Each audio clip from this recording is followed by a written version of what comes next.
Hi, I'm Kim Swanson, casting director on Inside Casting on the Virtual Channel Network today. I'm a casting director currently based out of St. Louis. I cast feature films, episodic work, as well as commercials and print. Being in St. Louis, we do a little bit of everything. I'm a member of CSA, Casting Society of America, which brings me here to LA. So I'm here today talking with Tracy Winters, an actress as well. And Tracy has some questions for us, so let's get the ball rolling. Great, Kim. So nice to meet you. Nice to meet you, too. So I checked out your amazing website, by the way. Thank you. And I wanted to know if you would talk to us a little bit about how you made the transition from acting and dancing into casting. What got you started? What got you interested? I never planned to be a casting director. It was never anything I even considered doing. Basically what happened was I was an actress and I got stuck in St. Louis, I like to say, via divorce. St. Louis is a lovely town, don't get me wrong, Right. but I'm not from there. But I ended up being there because that's where my children are, and rather than take them out of state or leave without them, I had to find work some way that could work more consistently than I could as an actress there. And finding enough roles for my type was somewhat limiting. At least I thought so at the time, because I didn't really know enough about behind the scenes to find out how I could work more. And so I started a dance school initially because I have a background as a dancer.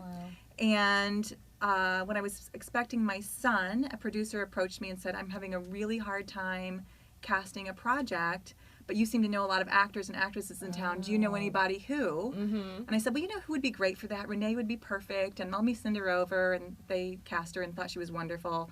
A week later, I got a call, hey, we're really stuck again. Can you help us again? Oh, you know who'd be terrific? Gordon and Robert would be wonderful for that, and let me give them a call. And anyway, lo and behold, the first 3 projects I cast all won Emmy Awards. I read that. Yeah, so it was just a weird fluke. And so when they play the winning spots at the regional Emmys, people were saying, wow, where'd you get the talent from? Did you fly them in from New York? Did you fly them in from LA? Where'd they come from? Oh, no, they're all here in St. Louis. And, well, they've never been to any of my auditions. How did they get here? So, oh, my friend did the casting for me, Kim. Then everyone thought I was a casting director. So that's how it got started. Wow. How did that feel to win Emmys right out of the gate? I don't think it really hit me. You know, it didn't really, because I didn't feel like I knew what I was doing. Sure. And I was very fortunate because I thought, you know, everyone said, oh, you're a casting director. I said, no, I'm not. I don't know anything about casting. I said, no, you really do know casting. You get it. So I thought, you know, I know you have to have those letters behind your name. And they said, oh, not in St. Louis. I said, well, I don't want to do this unless I can do it right. So I had some really wonderful mentors. I actually went online, checked out the members of CSA, sent out mass letters saying, I'd love to come, just sit in your office and observe and learn from your side of the business what you do so I can do it right. And I was very lucky. There were several members who said, sure, come on and watch me for a day. So yeah, I really learned a lot doing that, and learned, you know, I had some of the nuts and bolts down from being on the other side of the camera, but I needed to learn how things worked. And it was it still surprises me, the conversations that directors and producers have that kill talent. And I think they're so good, but they've done a little thing that they just tweaked this or that or the other, they would have gotten the job. Can you give us an example, maybe? You know, I find one of the oddest things in commercial work is if your headshots don't show your teeth. Oh, how funny. You get eliminated right away. Because they need to have talent who have good teeth. They don't want their products associated with people with bad teeth.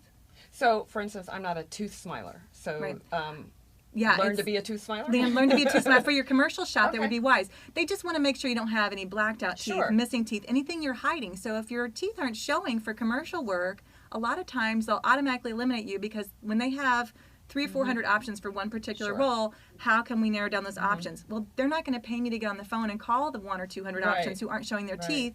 And if I do call you and say, do you have good teeth, what's your answer going to be? Of course, it's going to be yes. Right. Yeah. Even if they're not, right? Right. So rather than waste that time and that money, they say, let's just go with the people whose teeth we can see and that we do know are you know, straight and clean and good and pretty. And let's just, you know, work from that bunch. Oh, that's fantastic. And that was something I never even thought of as an actress. No, of course not. And of course, your smile is your smile, and I'm, like I said, I'm not a big, like... Right. And my agent never mentioned anything, but I remember there was one year where I wasn't getting as much work, and I, you know, went back, 20/20 hindsight now, that was a year my headshot didn't have my teeth showing. I thought, I wish I would have known. That's phenomenal. Yeah. Thank you. All those little things like that. That we don't know. Right. That we as actors don't know. We take it really personally too much. Exactly. Exactly. And you just don't know that someone hasn't told you those little tweaks. Wow.